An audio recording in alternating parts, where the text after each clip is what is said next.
So this movie goes on to win 2 Oscars for Best Actor and Best Supporting Actress. Annie Dennis has her Oscar, with her second. Richard Burton loses his to Paul Scofield from Annabelle Seasons, and George Segal loses his. I have always had this theory that there is a better younger man for this film. It's the right time period. It would have been perfect, and I think it would have won all 4 of them Oscars, and that is Robert Redford. Okay, so I was when you brought it up to me. Yes, we all agree that George, he does a good job. He's good. He's very good. I think you might have a point in the fact that the younger couple are supposed to be from like Kansas City or like somewhere in the Midwest, but you can hear that New York come out every once in a while. He gets mad. I'm like, oh, there he is.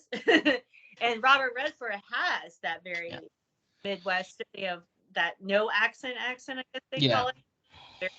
The flat American.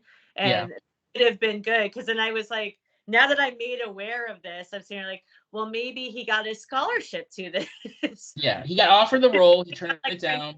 Concoct a whole thing for it. And I never even would have thought of it if you hadn't mentioned it. And I'm like, it's perfect. It's all right. It's already my favorite movie. I'm not a huge Robert Redford person, but Redford in that role would have been again. This movie, again, like I said, we cheated. We did their first and second movie, but again, these 2 movies tell you how heated and fiery this relationship was.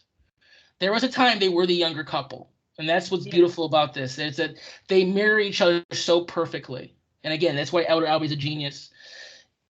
They married. George Segal did not need to tell him that story for him to know that story, because it's his story. Yeah. And for 3 people in that room besides Richard Burton, it's a horror story. But to Richard Burton, it's the story of his life.